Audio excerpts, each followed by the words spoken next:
जय हिंद साथियों, welcome to self study classes with Sumit Jain YouTube channel में आप सभी का स्वागत है।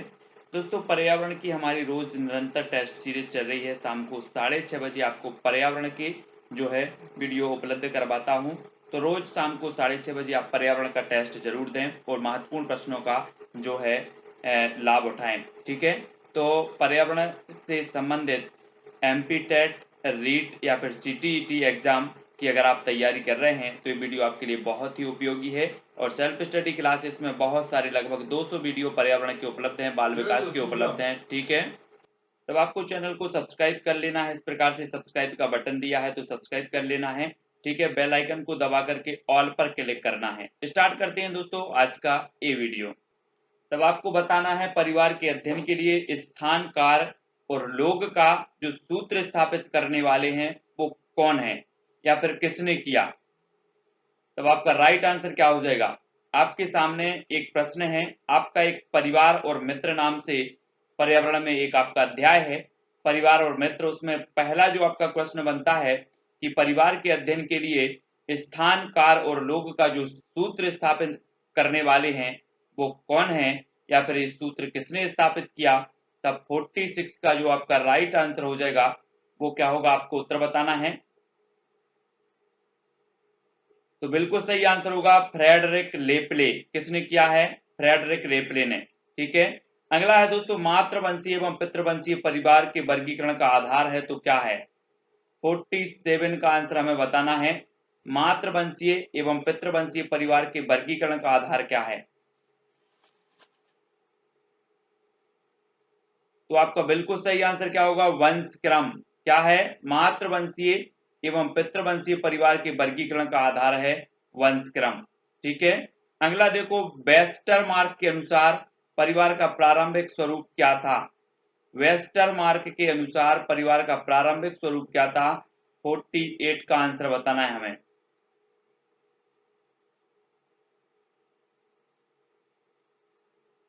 तब आपका बिल्कुल सही आंसर होगा पितृसत्तात्मक। वेस्टरमार्क के अनुसार परिवार का जो प्रारंभिक स्वरूप था वो पितृसत्तात्मक था।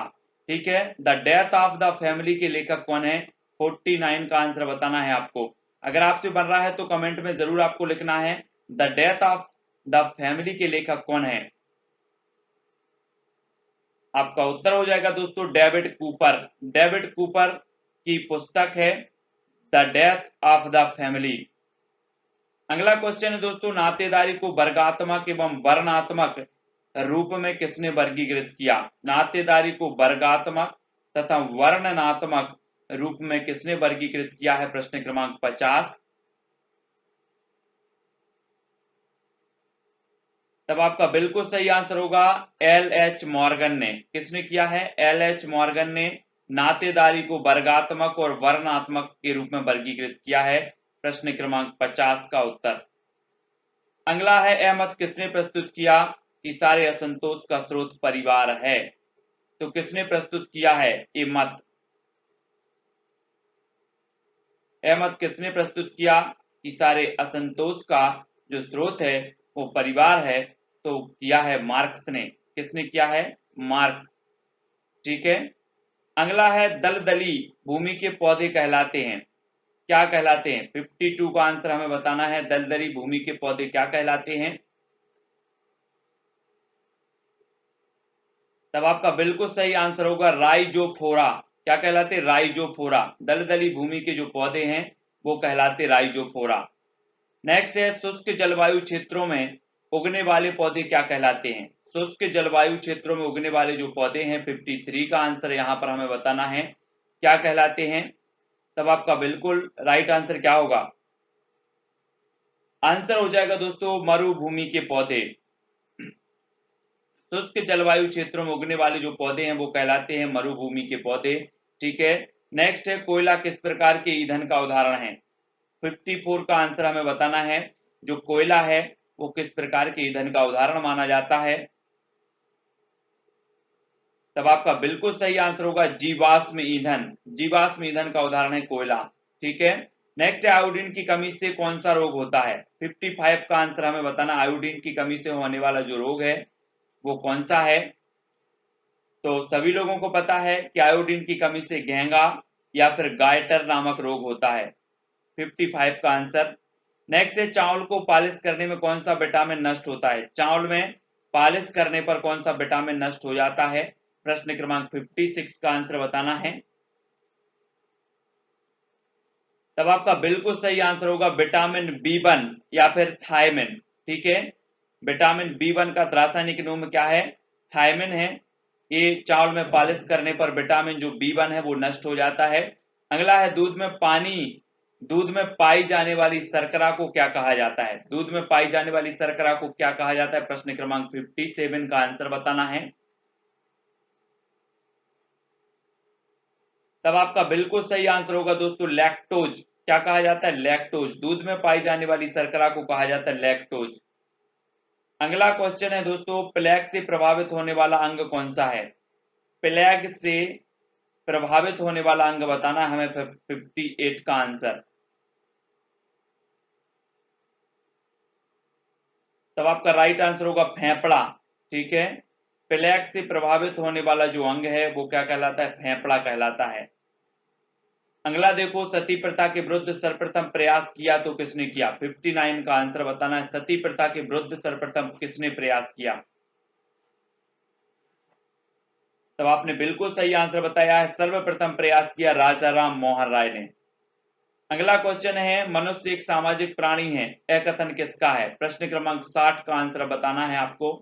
मनुष्य एक सामाजिक प्राणी है, ये जो कथन है वो किसका है? तब आपका 60 का बिल्कुल सही आंसर होगा अरस्तु। किसका है? अरस्तु का। बांस के खंभों पर बने घर पाए जाते हैं तो कहां पाए जाते हैं? 61 का आंसर बताना। बांस के खंभों पर बने घर कहां पाए जाते हैं? राइट आंसर हो जाएगा दोस्तों असम। कहां पाए जाते हैं? असम में। बांस के खंभों पर बने घर पाए जाते हैं असम में। नेक्स्ट है आपका प्रश्न, विश्व की सबसे बड़ी खारे पानी की झील कौन सी है? विश्व की सबसे बड़ी खारे पानी की झील हमें बताना है। प्रश्न क्रमांक 62। और राइट आंसर आपका हो जाएगा कैस्पियन सागर झील। कौन सी सागर झील है? कैस्पियन सागर। विश्व की सबसे बड़ी खारे पानी की झील है कैस्पियन सागर झील। नेक्स्ट है दोस्तों, भारत में खारे पानी की सबसे बड़ी झील कौन सी है? भारत में बताना है। विश्व में हमने पढ़ा कि विश्व में सबसे बड़ी खारे पानी की झील है कैस्पियन सागर झील, लेकिन अगर भारत में बात करें कि खारे पानी की सबसे बड़ी झील कौन सी है, तब आपका 63 का आंसर हो जाता है सांभर झील। सांभर झील जो कि कहां पर है? राजस्थान में। ठीक है, अगला है, भारत में एकमात्र तैरता हुआ राष्ट्रीय उद्यान कौन सा है? एकमात्र तैरता हुआ राष्ट्रीय उद्यान बताना। 64 का आंसर।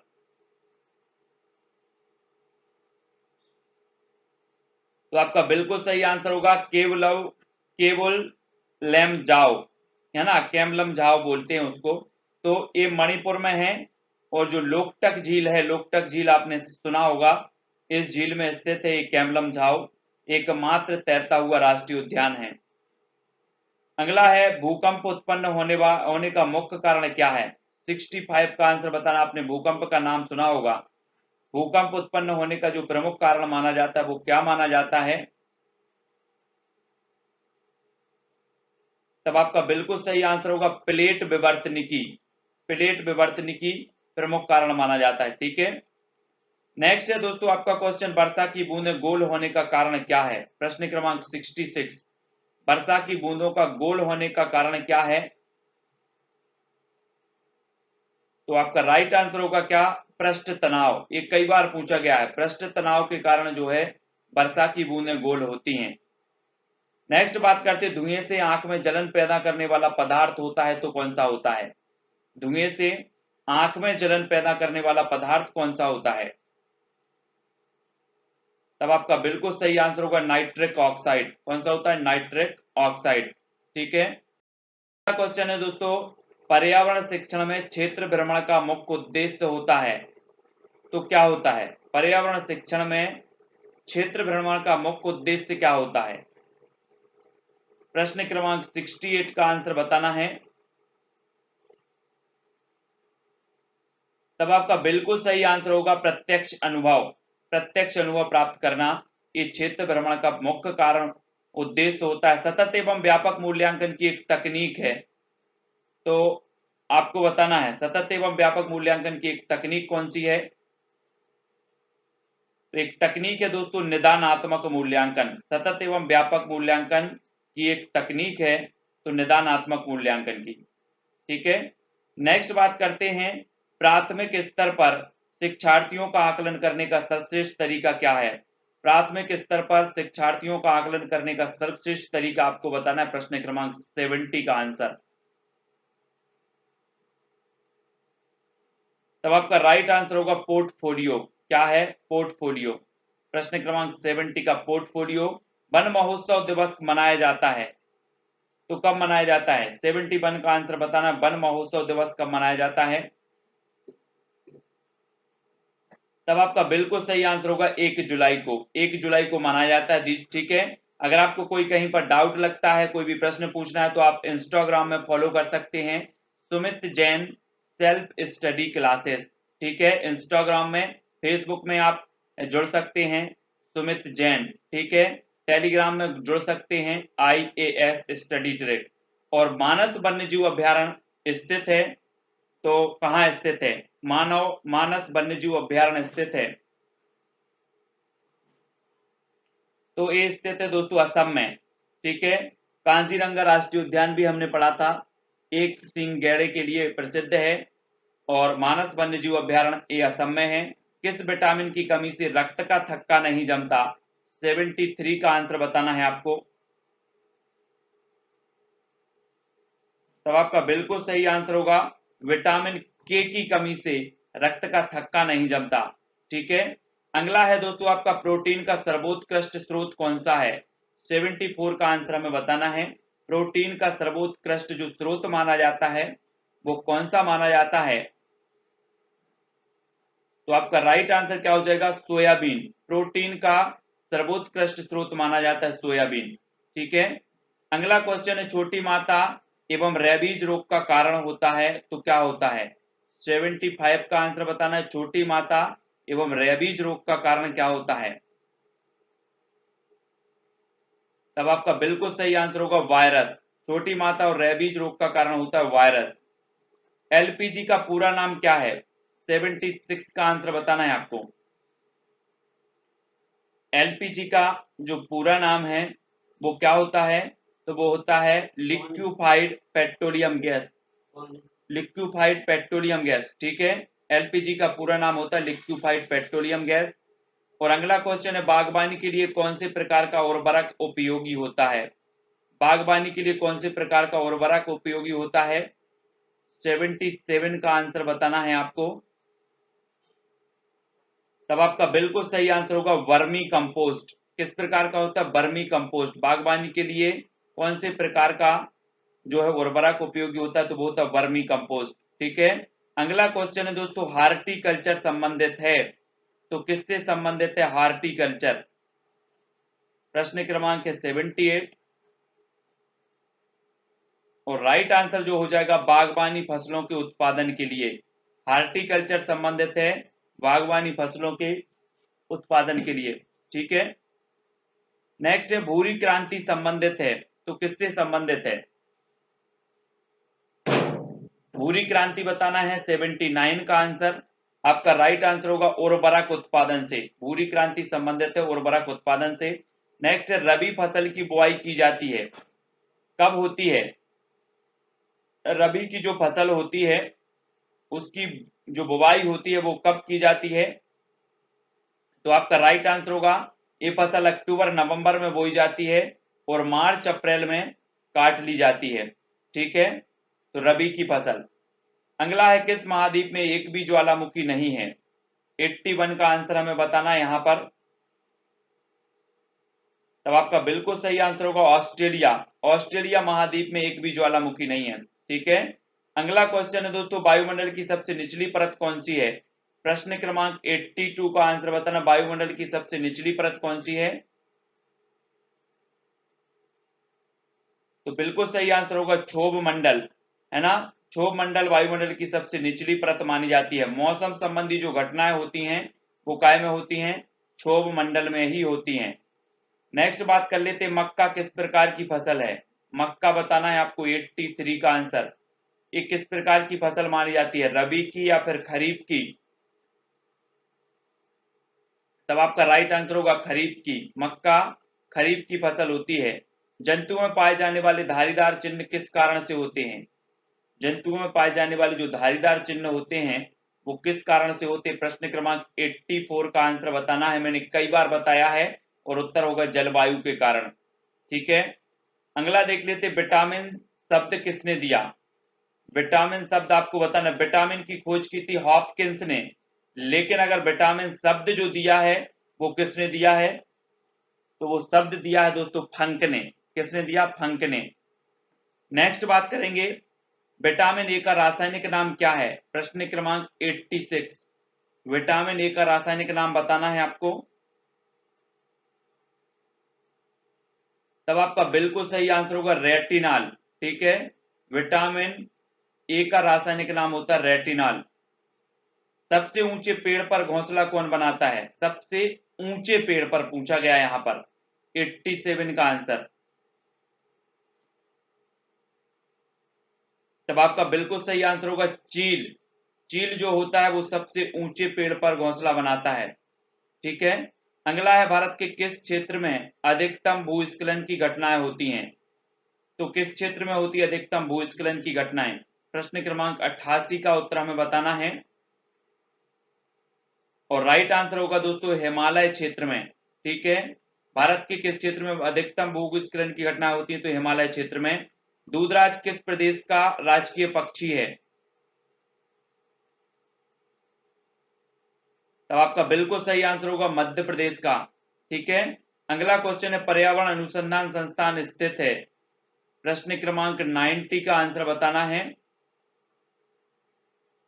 और राइट आंसर होगा नागपुर में। पर्यावरण अनुसंधान संस्थान स्थित है तो नागपुर में। ठीक है, नेक्स्ट है, गोल क्रांति संबंधित है तो किससे संबंधित है गोल क्रांति? प्रश्न क्रमांक 91। तब आपका बिल्कुल सही आंसर होगा आलू उत्पादन से। गोल क्रांति संबंधित है आलू उत्पादन से। श्वेत क्रांति के जनक कौन थे? प्रश्न क्रमांक 92। कौन माने जाते हैं श्वेत क्रांति के जनक?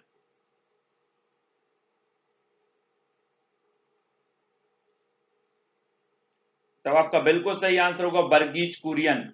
श्वेत क्रांति के जनक थे वर्गीज कुरियन। ठीक है, दुग्ध उत्पादन से संबंधित है और श्वेत क्रांति। अगला क्वेश्चन है, वायुमंडल में कितनी परतें पाई जाती हैं? तब आपका बिल्कुल सही आंसर होगा 5। ठीक है, 5 परतें पाई जाती है वायुमंडल में। विश्व का सबसे ऊंचा ज्वालामुखी कौन सा है? प्रश्न क्रमांक 94 का उत्तर बताना है और आपका बिल्कुल सही आंसर होगा कोटोपैक्सी। विश्व का सबसे ऊंचा ज्वालामुखी माना जाता है कोटोपैक्सी। अगला क्वेश्चन है दोस्तों, दक्षिण एशिया का एकमात्र सक्रिय ज्वालामुखी कौन सा है? दक्षिण एशिया का बताना है आपको। तब आपका बिल्कुल सही आंसर होगा बैरन।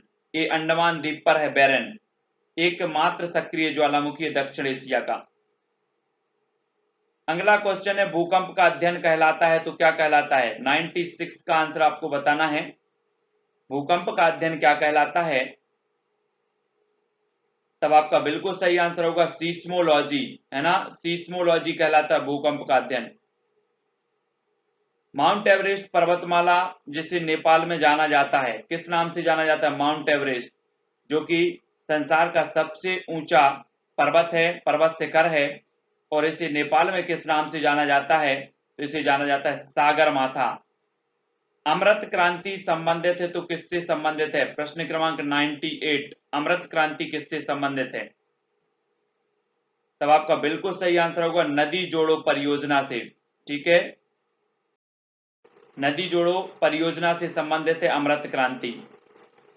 अगला क्वेश्चन है दोस्तों, आपको वाहनों में प्रयुक्त होने वाली प्राकृतिक गैस जो न्यूनतम पर्यावरण प्रदूषण उत्पन्न करता है वो करती है कौन सी गैस है? वाहनों में प्रयुक्त होने वाली प्राकृतिक गैस जो न्यूनतम पर्यावरण प्रदूषण करती है वो गैस कौन सी है?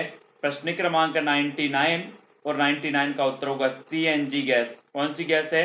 CNG gas. ठीक है, अगला क्वेश्चन है, भारतीय जीवाश्म वनस्पति विज्ञान के जनक कौन है?